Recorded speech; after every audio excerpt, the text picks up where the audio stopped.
So with the disclosure that we need to make, what kind of timelines are we looking at so that when the concession agreement is processed through the PPP Act, and there's a very articulate process, which will include coming to the board of KAA, it will include getting the legal opinion from the Attorney General, it will include going to Cabinet,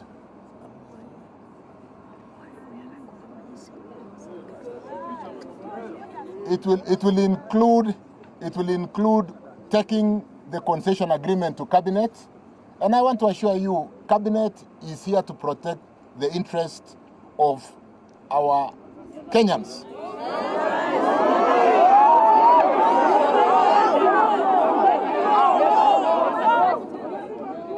Unajua,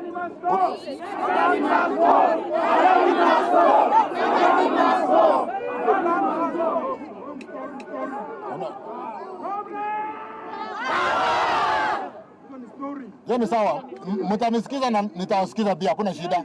I will listen to you and you listen to me. What we have agreed today, and why don't we be patient to each other? Kwa sababu si Secretary General amesema tumekubaliana na kuna maandishi tumekubaliana. So let me allow the SG to basically read through what we have agreed, how we are going to work together and build consensus on way forward. And I don't see any points of divergence if we are talking to each other, if we are communicating. So we have agreed that we'll work with your Diema. So you are going to represent your members. Ama itakuwa namna gani? Yeah. So I think it is important that we have agreed, we have an agreement on a return to work formula, and I want to invite the Secretary General of KOTU to read to us what we have agreed today.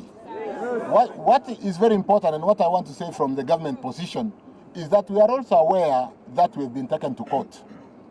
This presents a good opportunity to present all the documents to court in a form of a public participation, because maneno ikienda kotini, all the documents will be put out there.